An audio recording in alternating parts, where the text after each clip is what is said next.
오늘 에베소서 6장 14절부터 17절까지 말씀을 통해서 하나님의 전신갑주를 입으라 세 번째 말씀을 증거하도록 하겠습니다. 에베소서는 하나님께서 꿈꾸시며 계획한 이 땅의 교회가 어떤 모습이어야 하는가 하는 부분을 이렇게 풍성한 내용으로 담고 있는 성경입니다. 간단히 말하면 에베소서는 교회론에 관한 말씀이 풍성한 그런 성경 말씀입니다.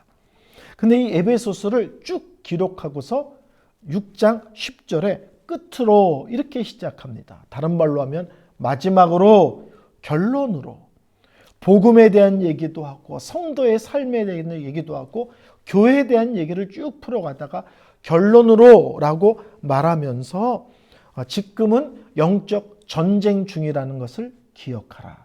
이렇게 우리에게 말씀하여 주고 있습니다. 그리고 우리의 대적은 사람이 아니다. 마귀가 있다. 그 마귀가 우리의 영적인 원수다. 이렇게 분명하게 말씀을 하고 계십니다. 그리고 이 영적 전쟁을 해야 되는 우리에게 말씀하시는 핵심 내용은 예수께서 십자가 부활을 통해서 이미 마귀를 이기셨다는 것이고요.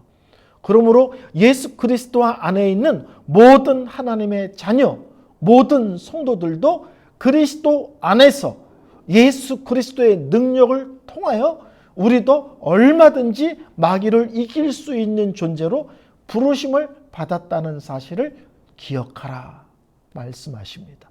마귀 두려워하지 말아라. 떨지 말아라. 도망가지 말아라. 그 앞에서 쭈삣쭈삣 하지 말아라. 분명한 믿음의 사람답게 견고하게 서라. 너희들은 이기도록 부르심을 받았다. 너희들은 그리스도 안에 있다. 마귀를 이긴 예수님이 너희와 함께 하시며 너희들을 붙들고 있다. 너희들을 건드릴 수 있다. 공격할 수 있다. 흔들 수도 있다. 그러나 궁극적으로 절대 우리를 이길 수 없는 전쟁이라는 것을 기억하라. 영적 전쟁에서 우리가 항상 먼저 기억하고 마음에 새기고 있어야 될 내용입니다.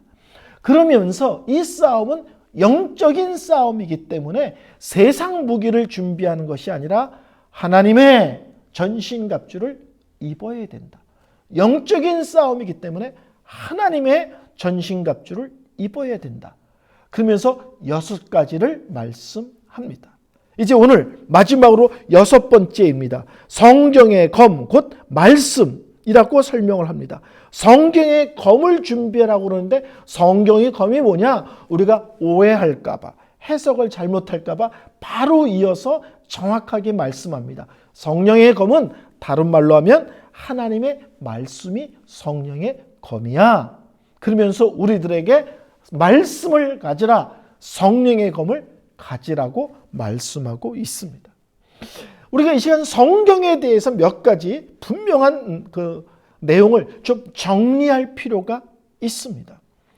첫째는 성경은 성령 하나님께서 사람들을 통하여 기록하셨습니다. 성경은 성령 하나님께서 사람들을 통하여 기록했습니다.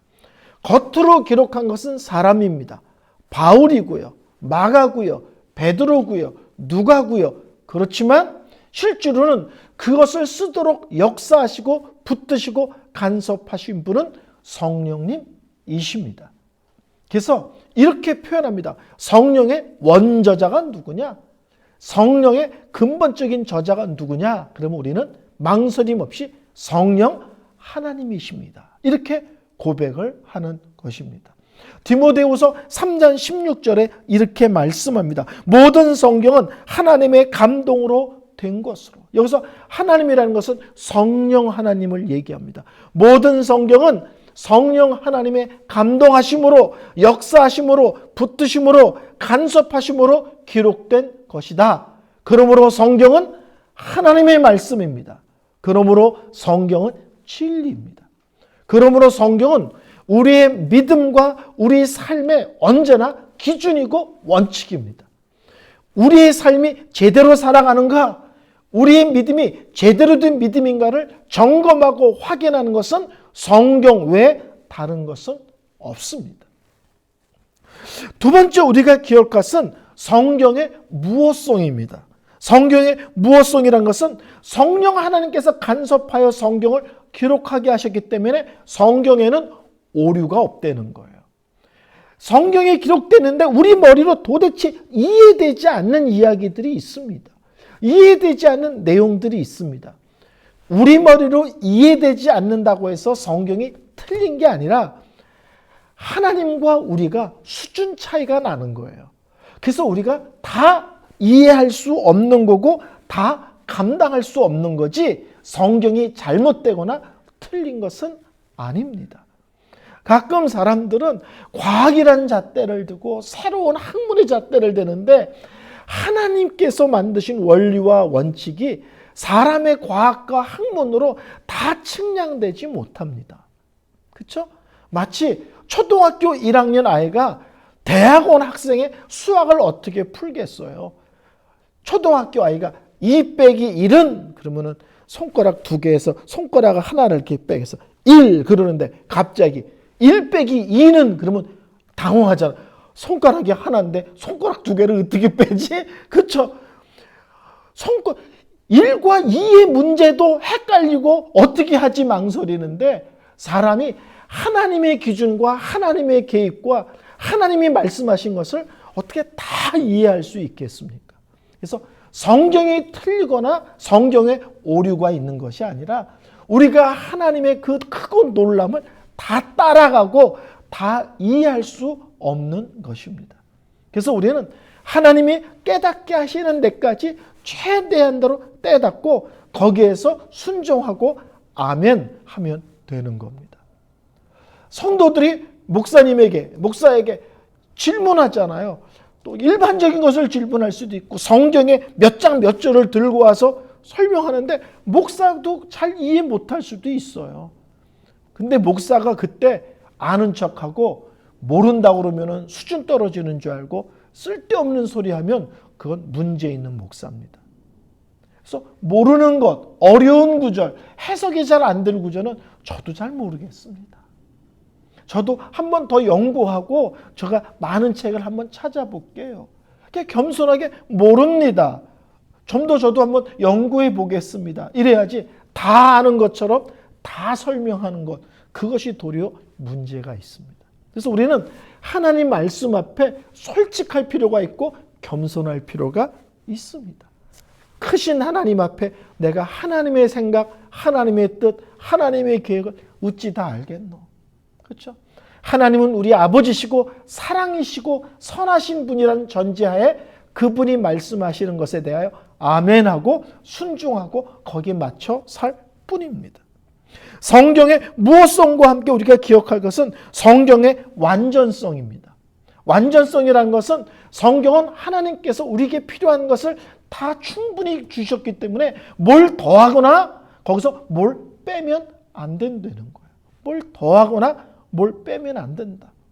그래서 가끔 신학자 중에 자유주의 신학자들이 기적 같은 건 이건 상식적으로 안 되니까 이거 다 빼버려야 된다. 이런 얘기를 하는 신학자들이 있었어요. 예수님이 무리를 거두셨다. 말이 돼 그게? 그거 빼버려야 돼. 그런 거다. 근데 성경에서 기적을 빼버리면요. 앞장하고 뒷장하고 껍질밖에 안 남습니다. 안 그런가요? 하나님의 말씀으로 세상을 창조하셨다. 이것 자체가 벌써 설명이 안 되는 사람들에게 뭘 설명하고 뭘 믿으라고 하겠습니까? 그래서 성경은 무엇을 더하거나 무엇을 빼면 안 됩니다. 이단들의 특징이 뭔지 아세요? 일반적으로 이단들은 성경 외에 또 다른 가르침을 하는 어떤 책들을 갖고 있습니다. 그런 거 아시죠? 대표적으로 몰몬교 같은 데는 몰몬경이라는 별도의 또 경을 하나 더 갖고 있습니다. 이단들은 성경 외에 자기네끼리 믿고 고백하는 또 다른 어떤 원칙과 기준의 책을 갖고 있어서 그것을 자꾸 가리킵니다. 성경에서는 그런 것을 금합니다. 성경 말씀이 완전하기 때문에 거기에 무엇을 더할 필요도 없고 거기에 무엇을 뺄 필요도 없습니다. 또 하나는 성경의 충분성입니다. 충분성은 뭐냐면 성경이 모든 것을 말하지는 않습니다. 성경이 과학을 얘기하고 화학을 얘기하고 물리를 얘기하고 뭐 이런 거 아닙니다. 성경은 우리가 구원받는 것과 구원받은 백성들이 믿음의 삶을 어떻게 살아야 되는지에 대한 가르침에 있어서는 충분하다는 거예요. 부족함이 없다는 거예요. 구원과 구원받은 백성이 믿음의 삶을 살아가는 데 필요한 기본적이고도 충분한 내용을 다 담고 있습니다. 그래서 성경 외에 다른 것이 있어야 우리 신앙에 도움이 된다. 성경 외에 다른 것이 있어야 우리에게 영적인 자극이 된다. 저는 그런 말 틀린 말이라고 확신합니다. 제가 부목사로 있던 교회에서 하루는 주일 예배가 끝나고 목사님이 축도하려고 손을 이렇게 드셨어요. 손을 이렇게 드시더니 갑자기 내리시더니 종을 땡땡땡땡땡땡 치는 거예요. 중요한 광고가 빠졌다고 땡땡땡땡땡 그러더니 목사님이 뭐라고 말하냐면 오늘 밤에는 유명한 연극 단원들이 와서 교회에서 성극을 한다는 거예요. 성극. 기독교적인 연극을 하는데 그 다음 말이 충격적이에요. 성경보다 더 은혜롭습니다. 이해는 돼요. 빠지지 말고 오라는 뜻이죠. 그렇지만 그 목사님이 큰 잘못을 했습니다. 성도들에게 성경보다 더 은혜로운 것이 있다라고 얘기해 버린 거예요. 성경보다 더 은혜로운 것은 없습니다. 성경뿐이고요. 성경으로 충분합니다. 아멘? 중요한 겁니다. 그리고 이 성경은 근본적으로 구원자 예수에 대한 책입니다. 그래서 이런 얘기 많이 들으시죠. 구약 성경은 앞으로 오실 예수님에 대한 말씀이고 신약 성경은 예수님이 오셨다 하는 것과 또 다시 오실 것이다 라는 성경이다. 성경은 구원 얘기인데 어떤 구원 얘기냐? 하나님의 하나밖에 없는 아들 예수님을 이 땅에 보내어 우리를 구원한다는 얘기다. 그래서 구약 성경은 예수님이 오신다. 구원자가 오신다. 하나님이 아들을 이 땅에 보내실 예정이다. 구약 성경. 신약 성경은 오셨다. 바로 예수님 이분이시다.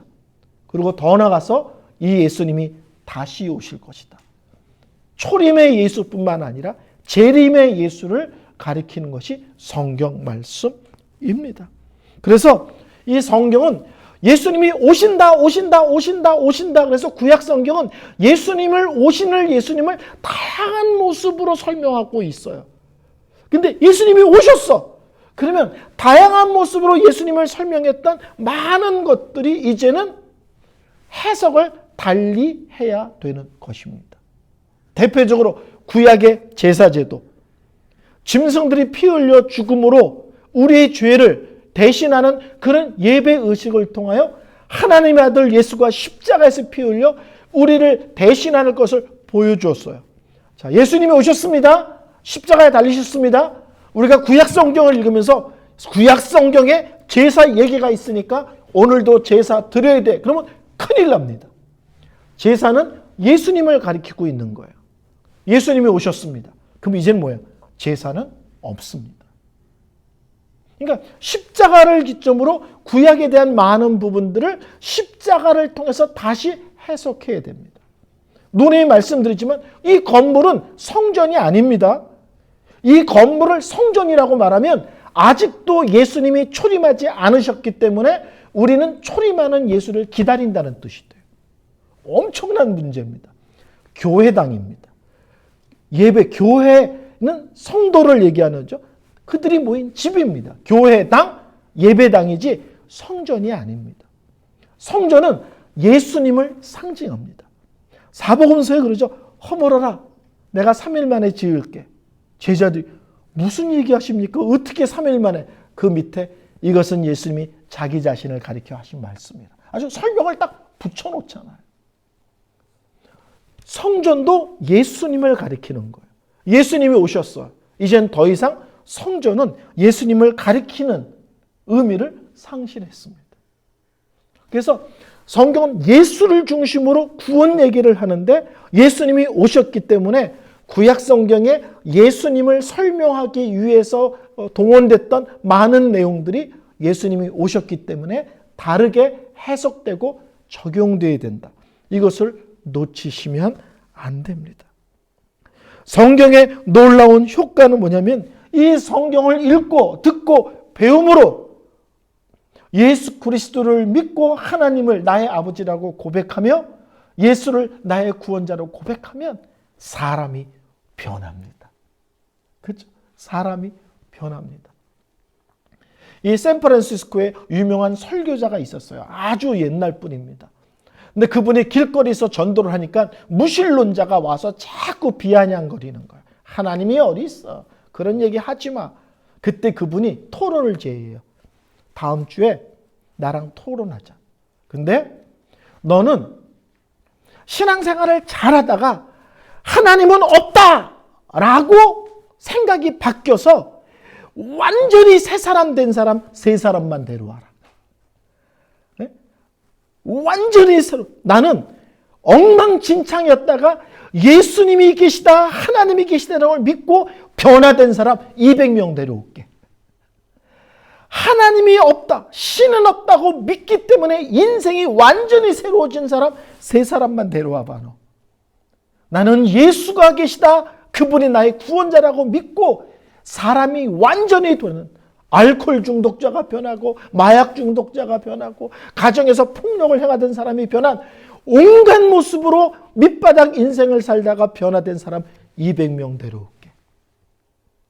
성경은요, 놀랍게도 이 말씀을 읽고 듣고 배울 때 성령께서 우리 안에 역사하시면 사람이 변합니다. 이것이 성경이 놀라움이고 성경이 우리에게 복된 것입니다. 자, 하나님께서 이런 성경을 우리에게 허락하신 것입니다. 근데 오늘 성경은 오늘 뭐라고 말하냐면 영적 전쟁에서 그것은 성령의 검, 곧 하나님의 말씀을 가지라 라고 말하면서 이 성경을 검으로, 칼로 설명하고 있습니다. 이 성경은 영적 전쟁에서 방어적 무기이면서 공격적 무기입니다. 방어도 하고 공격도 하는 무기입니다. 방어적이라는 의미에서는 영적 분별력입니다. 마귀의 역사인지 성령의 역사인지 어떻게 합니까? 성경 말씀에 비춰보면 아는 겁니다. 저 이스트베이 지역에 한국에서 새로운 목사님이 오셨다가 이제 나중에 이단 시비가 있어서 교회에서 쫓아낸 분이 계십니다. 그분이 성도 집에 신방 가서 그럽니다. 내가 이 집에 탁 갔더니 어둠의 기운이 이렇게 딱 엄습하는 걸 느낍니다. 그러니까 성도들이 놀라는 거예요. 멀쩡한 집인데 어둠의 기운이 느껴진다는 거예요. 그러니까 대부분 성도들이 목사님 마귀 쫓아주세요 뭐 이러는 거죠. 남편이 출장을 갔는데 새로 이사 간 집인데 와이프가 있던 방이 슬그머니 문이 삐그덕하고 방문이 열리는 거예요. 이게 너무 무서워서 전화했더니 문고리에 마귀가 앉아있으니까 손대지 마십시오. 뭐 이러는 거예요. 더 웃긴 것은 그 남편이 출장 갔다 온 뒤에 경칩에다가 기름을 발랐더니 다시는 삐끄덕 안 하더래요. 우리는 마귀를 분별을 어떤 특별하게 기도 많이 한 특별하게 영적인 목사가 딱 가서 보면 이 집에 마귀가 있구나. 이 집에 마귀가 이런 거라고 자꾸 생각해요. 이제 그거는요. 무당 푸닥거리 하듯이 설명하는 거예요. 성경에서 영적인 분별력은 느낌이 이상해. 뒤통수가 서늘해. 기도하는데 누가 나를 이렇게 하는 것 같지. 이런 거 아닙니다. 귀신 영화 같은 거 좀 들 보세요. 성경에서 영적인 분별력은 성경에 비추어 보는 거예요. 나의 삶 속에서 되어지는 일들이, 우리 가정에서 되어지는 일들이, 우리 교회에서 일어나는 크고 작은 일들이 성경의 원리와 맞는가 틀리는가를 비교해 보는 겁니다. 우리 성령님이 이 성경을 기록하신 분입니다. 그리고 이 성령님은 이 말씀에 근거하여 역사하십니다. 성령님이 말씀을 주시고 역사는 말씀과 따로 하면 우리가 성령의 역사인지 마귀의 역사인지 어떻게 분별을 하겠어요? 그래서 성령님은 우리에게 성경을 기록하여 허락하셨고, 더 놀라운 것은 예수 믿는 모든 사람에게 성령님이 찾아와 계시잖아요. 그래서 내주하신다. 내 마음에 나와 계시다. 함께 하신다. 성령님이 나와 함께 하시고 이 성경을 기록하신 성령님이 이 성경을 읽을 때 깨닫게 하시고 또 교회 목사가 있어서 쉽게 풀어주게 하셔서 성경의 내용들을, 성경의 원리들을 알게 하시는 거예요. 그래서 비춰보는 겁니다. 마귀의 역사인지 아닌지 비춰보는 겁니다. 오래전에 제가 한번 따라하라고 말씀한 내용이 있죠. 성령은 성경의 레일 위를 달리신다. 기차 레일. 성령님은 성경이라는 기차 레일 위를 달리신다. 거기서 벗어나면 탈선입니다. 그래서 영적인 분별력은 하나님 말씀에 비추어 보는 것이지 느낌으로 뭐가 무서워, 뭐가 섬뜩해 이런 거 아닙니다. 그래서 성령님에 대한 별명이 많잖아요. 보혜사, 하나님의 영, 예수의 영, 그리스도의 영. 근데 성령님의 또 다른 별명이 진리의 영, 말씀의 영입니다. 이 말씀을 기록하게 하셨고 이 말씀을 읽고 듣고 배울 때 깨달아지고 믿어지고 은혜되도록 역사하신 분이 성령님이십니다. 그래서 성경을 통해서 성령의 역사인지 아닌지를 분별하라. 이게 어떤 면에서는 방어적인 것이에요. 근데 마귀를 이기는 강력한 공격적 무기가 또한 말씀이기도 합니다. 그래서 말씀에 무식한 것은요, 마귀에게 자기를 완전히 노출시키는 거예요. 우리나라 말에 이런 거 있죠. 날 잡아 잡수. 이런 말이 있잖아요. 날 잡아 잡수. 예수 믿는 사람이 성경을 읽고 성경을 배우고 성경에 대해서 듣고 성경에 대해서 묵상하고 성경에 대해서 연구하고 이런 부분에 게으른 것은 마귀에게 날 잡아 잡수하고 손들고 앞으로 나아가는 것과 관계 있습니다. 예수님 시험 받으실 때 어떻게 하셨어요? 금식하시고 광야에서 시험 받으실 때 복잡하게 하지 않으셨어요. 아주 간단하게 기록되었으되 성경에 이렇게 말씀하셨어. 끝. 우리 예수님이 마귀를 이기실 때 성경에 이렇게 기록되었어. 끝. 그겁니다. 마귀는 거짓의 영이기 때문에 진리 앞에서 이길 방법이 없습니다. 우리 예수님이 정확하게 하나님 말씀을 사용하셨어요.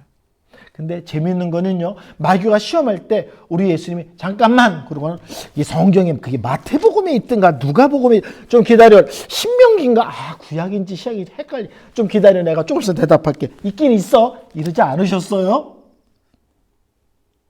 참 안 웃는 것도 쉽지 않으실 텐데.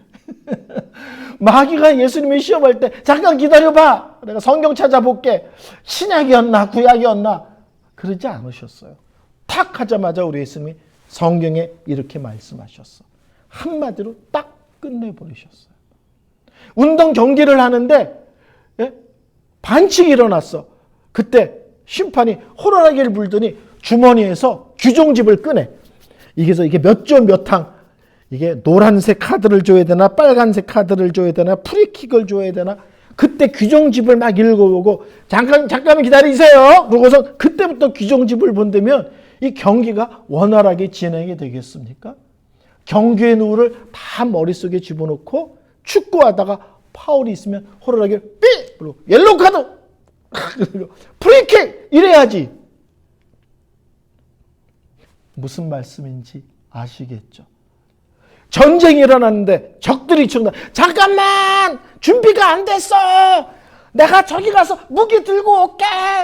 조금 있다가 잠깐만! 내가 이거 어떻게 쏘는지 모르는데 연습하고 올게! 이게 돼요? 적이 몰려오는데 딱 하면 뻥! 해야지. 그렇습니다. 우리 예수님께서 마귀를 이기실 때 말씀으로 이기셨는데 지체하지 않고 말씀으로, 지체하지 않고 우리가 이 말씀에 익숙한 자여야 합니다. 근데 우리 예수님께서 말씀하실 때 기가 막힌 게 하나 있어요. 그게 뭐냐면 40일 금식하시고 나서 마귀가 돌로 떡덩어리를 만들어 먹으래요. 이게 왜 그랬을까요? 예수님이 그 정도로 시장하셨다는 뜻이고 예수님이 정말 돌이 떡처럼 어른어른 거르게 보였을 것 같아요. 우리나라 말에 3일 굶고 남의 집 담 안 넘어가는 사람 없다 이런 말 있잖아요. 그러니까 40일 금식하시고 너무너무 힘드시고 어려운 것을 아시고 가장 약한 부분을 공격했습니다. 근데 우리 예수님 입장에서 보면요. 얼마든지 돌로 떡으로 만들어 먹어도 변명이 충분해요. 나 40일 금식했어. 이건 너무 힘든 거야. 너무 어려운 거야. 이거 얼마나 힘든지 말로 설명이 안 돼. 그리고 핑계대고 이유를 대고서 돌로 떡덩이를 만들어 드시지 않으셨어요. 우리 예수님께서 40일 금식하신 뒤에 돌로 떡덩어리를 만들어 먹으라는 그 시험에 대해서 우리 예수님이 이렇게 대답하신 거예요. 아무리 힘들고 아무리 어렵고 아무리 극단적인 상황일지라도 하나님이 언제나 우선이야. 어떤 형편에 있든지 항상 하나님 말씀이 우선이야. 그 말씀을 넘어가면 안 되고 그 말씀을 가벼이 여기는 것은 절대로 안 돼. 우리는 이 땅에 살아가면서 힘들 때, 어려울 때, 복잡할 때, 우리 뭐로 수습을 안 될 때, 이 정도면 하나님도 봐주실 거야. 이 정도면 하나님도 눈 감아줄 거야. 그러면서 타협하기가 너무 쉽습니다. 이 돌로 떡덩어리를 만들어 먹으라는 시험에 대하여 우리 예수님이 단순하게 노한 것이 아니라 우리에게 강력하게 말씀하신 거예요. 하나님의 사람은 어떤 형편, 어떤 처지에 있든지 하나님이라고 얘기해야 된다. 어떤 형편, 어떤 처지에 있든지 하나님의 말씀의 누를 벗어나지 않아야 된다. 어떤 대가를 지불하도, 어떤 힘든 일이 있어도 하나님이라고 고백하고 하나님 말씀이라고 고백하는 것이 성도의 삶이라고 이야기하는 겁니다. 이런 믿음의 사람을 마귀는 두려워하고요. 이런 사람들과 마귀가 붙을 때 마귀는 당장 36개 주량량을 칠 수밖에 없습니다. 제가 오래전에 이스트베이 지역에서 목회할 때 한 번은 차를 고치러 갔습니다. 고치러 가서 이렇게 들어가는데 거기에 계신 분이 신앙서적을 읽고 있어서 제가 무슨 책이야? 하고 딱 봤더니 이단 쪽에서 나온 책이에요. 이분은 이단 교회를 다니는 분이 아닌데 읽는 책은 이단에서 나온 책이야. 그래서 제가 그거 유명한 이단 그 교주가 쓴 책이에요. 그랬더니 웃으면서 그래. 목사님 은혜가 되면 됐지 2단인지 3단인지 왜 따지십니까? 2단 책을 읽는데 은혜가 된대. 여러분 자기 생각하고 맞으면 은혜입니까? 자기 기분에 자기 감정이나 이런 것을 잘 자극해 주면은 진리입니까? 아닙니다. 딱딱해도 어려워도 어느 때는 그것을 읽을 때 너무 영적으로 부딪히고 힘들어도 성경이 진리고 그렇게 우리의 힘들고 어려운 것을 지적해도 그것이 은혜입니다. 성경을 떠나서 잘못된 가르침 안에서 진리가 있다, 은혜가 있다, 감격이 있다, 눈물이 있다. 이것은 다 마귀의 장난입니다. 우리는 오직 성경이고요. 성경으로 충분하고요. 영적 전쟁에서도 마귀의 공격을 막을 수도 있고 강하게 공격할 수 있는 것도 우리는 성경밖에 없다라고 믿습니다.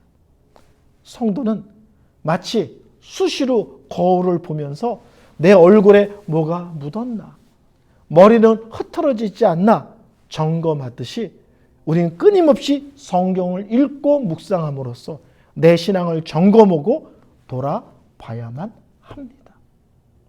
자, 이제 하나님의 전신갑주 10절을 14절 다시 앞으로 돌아갑니다. 그런즉 서서 이렇게 얘기합니다. 그런즉 서서. 여기서 서란 말은 분명하게 서라. 용감하게 서라. 담대하게 서라. 적이 나를 공격해 올 때 도망가지 말고 두려워 떨지 말고 쭈삣쭈삣하지 말고 준비된 자로, 무장된 자로, 믿음의 용기를 가진 자로 딱 버티고 견고하게 서라는 거예요. 근데 여기서 또 하나 중요한 것이 있습니다. 로마 군인들은 전쟁할 때 어떤 모습으로 쓰냐면요. 방패를 갖고 촘촘히 쫙 한 열로 씁니다.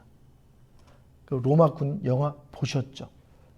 혼자 나와 쓰는 것이 아니라 함께 서서 견고해 서서 함께 적을 막고 함께 공격을 하는 것입니다. 영적 전쟁은요.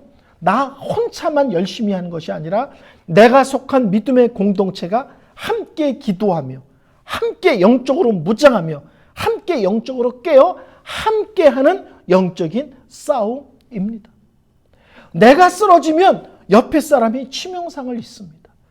옆에 사람이 영적으로 심각하면 그 사람과 교제하는 나도 많은 흔들림과 유혹이 있습니다. 영적 싸움은 혼자 싸우는 것이 아니라 함께 싸우는 거고요. 내가 내 자리를 잘 지키는 것이 내 옆에 있는 다른 지체를 잘 지키는 첫걸음입니다. 내가 다른 지체를 잘 섬기는 첫걸음이 뭐냐? 내가 먼저 믿음의 자리에 견고하게 흔들리지 않는 모습으로 내 믿음의 자리를 지켜나가는 것입니다. 믿음의 자리, 예배의 자리, 직분의 자리, 나에게 주신 은사를 따라 섬기는 자리, 나에게 허락한 그 자리를 잘 지키는 것이 옆에 있는 지체들과 함께 잘 영적인 싸움을 싸우는 거고 옆에 있는 지체들을 돕는 것입니다. 죄가 무엇입니까? 죄를 여러 가지로 정의 내릴 수 있지만 죄의 특징은 자리를 이탈시키는 겁니다. 천사가 자기 자리를 이탈했습니다. 그래서 마귀가 되고 귀신이 된 거죠. 아담과 하와가 피조물의 자리가 있는데 하나님같이 될 수 있다는 얘기를 듣고 선악을 알게 하는 나무를 먹음으로 죄인이 됩니다. 피조물의 자리에 있어야 되는데 하나님같이 되겠다는 생각으로 자리를 이탈합니다. 하늘의 천사가 자리를 이탈할 때 마귀요 귀신이고 사람이 자리를 이탈할 때 그것이 하나님 앞에 죄인이 되는 겁니다. 우리는 내가 싸워야 될 내 믿음의 싸움을 잘 싸우기를 원합니다. 그 잘 싸우는 싸움의 기본은 나에게 허락한 그 자리를 견고하게 지켜나가는 것입니다. 이번 한 주도 우리 성도님들이 나에게 허락한 믿음의 싸움을 내 자리에서 또박또박 잘 싸워나가는 한 주. 읽어야 될 성경 읽으시고 큐티해야 될 본문 읽으시면서 또박또박 하루에 성경을 100장 이런 게 아니고요. 석 장, 넉 장, 2장 적지만 함께 또박또박 읽어나가면서 믿음의 길을 정확하게 걸어나가는 그런 모습들 되시기를 바랍니다.